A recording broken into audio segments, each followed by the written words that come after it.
सभी को नमस्कार। आज का अपना टॉपिक है वित्तीय प्रबंध की प्रकृति, नेचर ऑफ फाइनेंशियल मैनेजमेंट। अब वित्तीय प्रबंध का अर्थ समझने के पश्चात आज अपन इसके नेचर को डिस्कस करेंगे कि एफएम का नेचर कैसा होता है। तो उसमें सबसे पहला है केंद्रीकृत प्रकृति, यानी कि सेंट्रलाइज नेचर। इसका मतलब ये है कि जब आप मैनेजमेंट का स्ट्रक्चर पढ़ते हैं और उसमें हम पाते हैं कि एक टॉप लेवल है, फिर मिडिल लेवल है और फिर लो लेवल है। तो वित्तीय प्रबंध चूँकि वित्त से जुड़ा हुआ मामला है, इसलिए वित्तीय प्रबंध का संबंध हमेशा किससे होता है? उच्च स्तर के प्रबंध से। इसको अपन ज़्यादा डिसेंट्रलाइज नहीं कर सकते। इसीलिए आप देखेंगे कि वित्त के संबंधी अधिकांश निर्णय उच्च स्तरीय प्रबंध द्वारा ही लिए जाते हैं। तो हम कह सकते हैं कि वित्त का संबंध केंद्रीकृत है, यानी कि वित्त का जो नेचर है वो केंद्रीकृत है, अर्थात यह उच्च स्तर तक ही सीमित रहता है। फिर सेकंड हम देखते हैं निर्णय में सहायक। क्योंकि एक कंपनी को बहुत सारे निर्णय लेने पड़ते हैं, तो ये निर्णय कहीं ना कहीं डायरेक्ट इनडायरेक्ट रूप से वित्त से जुड़े हुए होते हैं। क्योंकि संस्था को चलाने के लिए वित्त एज ए ब्लड का काम करता है।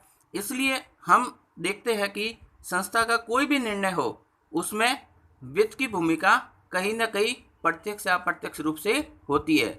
इसलिए हम ऐसा कह सकते हैं कि वित्तीय प्रबंध निर्णय में भी सहायक होता है, मतलब यह डिसीजन मेकिंग में भी हेल्पफुल रहता है। फिर अपन इसके नेचर की बात करें तो तीसरा इसका नेचर है व्यावसायिक समन्वय, बिजनेस कोऑर्डिनेशन। इसका तात्पर्य ये हुआ कि एक व्यवसाय में अलग अलग क्षेत्र है, जैसे मान लीजिए प्रोडक्शन है, पर्सोनल है, मार्केटिंग है। ये सब अपने अपने आप में अलग अलग काम करते हैं, लेकिन इन सब के साथ में जो कॉम्बिनेशन करता है वो फाइनेंस करता है। यह इन सभी विभागों के साथ समन्वय स्थापित करता है और संस्था के हित में उपयोगी निर्णय लेने में सहायता करता है। तो इस प्रकार हम देखते हैं कि वित्तीय प्रबंध की प्रकृति व्यावसायिक समन्वय, यानी कि व्यवसाय में कोऑर्डिनेशन के रूप में भी होती है। फिर अपन देखते हैं कि कार्य मूल्यांकन का मापदंड। जाहिर सी बात है, हर एक संस्था जो अपने लाभ या अपनी वेल्थ संपदा को अधिकतम करने के लिए प्रयासरत रहती है, तो ऐसे में ये प्रॉफिट या उसकी वेल्थ उसके एज ए स्टैंडर्ड के रूप में काम करती है और इस स्टैंडर्ड को फुलफिल करता है अपना वित्तीय प्रबंध। तो वित्तीय प्रबंध संस्था की परफॉर्मेंस का भी एक मेजरमेंट होता है, जिससे हम ये देख सकते हैं, मतलब ये दो कंपनियां हैं, एक कंपनी की फाइनेंशियल स्टेटस बहुत गुड है, जबकि दूसरे की जो फाइनेंशियल स्टेटस है वो बैड स्थिति में है। तो जाहिर सी बात है, हम उनके वित्तीय स्टेटमेंट को देखकर भी कह सकते हैं कि कौन सी कंपनी ग्रोथ करेगी और कौन सी कंपनी नहीं करेगी। इस प्रकार वित्तीय प्रबंध परफॉर्मेंस का भी एक स्टैंडर्ड होता है। फिर अपन इसके नेचर में देखते हैं तो यह विश्लेषणात्मक और व्यापकता लिए होती है।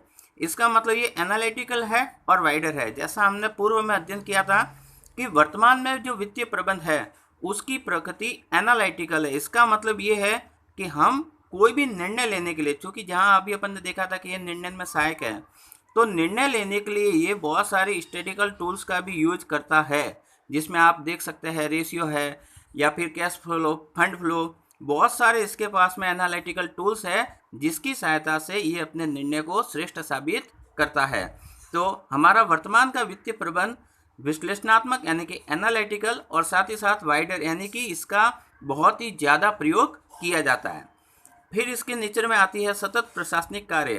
पहले हमने पढ़ा था कि जो वित्तीय प्रबंध है वो कभी कभार काम किया जाता था, जैसे मान लीजिए कंपनी स्टार्ट की है या उसका मर्ज किया है उस समय।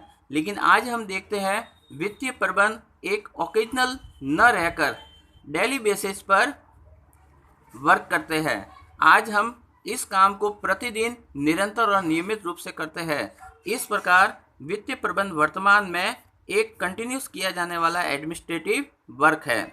फिर हम इसके नेचर में देखते हैं तो वित्तीय प्रबंध हर प्रकार के संगठन के लिए लागू होता है। यहाँ ये वर्ड बहुत ज़्यादा इम्पोर्टेंट है, हर प्रकार इन द सेंस कि ऐसा नहीं है कि वित्तीय प्रबंध का संबंध केवल कॉरपोरेट सेक्टर से ही है, बल्कि वित्तीय प्रबंधन का संबंध उस प्रत्येक संगठन के लिए है जो अपने हितों की पूरी पूर्ति करना चाहता है। तो यहाँ पर एक एनजीओ भी हो सकता है, एक कंपनी भी हो सकती है, एक कोऑपरेटिव सोसाइटी भी हो सकती है, मतलब किसी भी तरह का ऑर्गेनाइजेशन हो, यह प्रत्येक ऑर्गेनाइजेशन में उतना ही लाभदायक होता है। फिर अपन अगली इसकी प्रकृति को देखते हैं। तो वित्तीय प्रबंध बाहरी कानूनी और आर्थिक वातावरण से प्रभावित होता है। यह एक साधारण सी बात है कि वित्तीय प्रबंध का संबंध किससे है? वित्त से। अब वित्त की प्राप्ति के लिए और उसके यूज करने को लेकर आपको कानूनी और आर्थिक वातावरण तो प्रभावित करेगा ही करेगा। मतलब कोई कंपनी फंड प्राप्त करना चाहती है तो वो कहाँ से फंडिंग लेगी, उसके लिए क्या रूल्स एंड रेगुलेशन है। इसीलिए हम कहते हैं कि वित्तीय प्रबंध बाहरी कानून और आर्थिक वातावरण से भी प्रभावित होता है। फिर अपन फाइनली देखते हैं इसकी नेचर के रूप में। तो वित्तीय प्रबंध अन्य विषय जैसे लेखांकन, अर्थशास्त्र, टैक्सेशन, ऑपरेटिंग मेथोडोलॉजी या इसका रिसर्च, मैथ्स, स्टेट आदि से संबंधित है।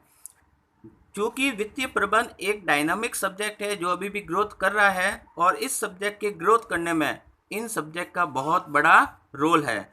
जब अपन वित्तीय प्रबंध का अध्ययन करते हैं तो हम पाते हैं कि वित्तीय प्रबंध में कहीं ना कहीं डायरेक्ट इनडायरेक्ट ये चीज़ें हमें महसूस होती है। जैसे हम अकाउंटिंग से हम स्टेटमेंट लेते हैं, जैसे बैलेंस शीट है, P&L अकाउंट है, ट्रेडिंग अकाउंट है, इकोनॉमिक्स के लॉ इस पर अप्लाई कर लेते हैं, साथ ही साथ अपन रिसर्च मेथोडोलॉजी को इसमें अप्लाई करते हैं। तो कुल मिलाकर हम ये देखते हैं कि वित्तीय प्रबंध में इन अन्य विषयों का भी काफ़ी ज़्यादा योगदान है इसके विकास में। इसलिए इस विषय को पढ़ते समय हमें इनकी भी झलक देखने को मिलती है। तो इस प्रकार ये इसकी प्रकृतियाँ थी। धन्यवाद।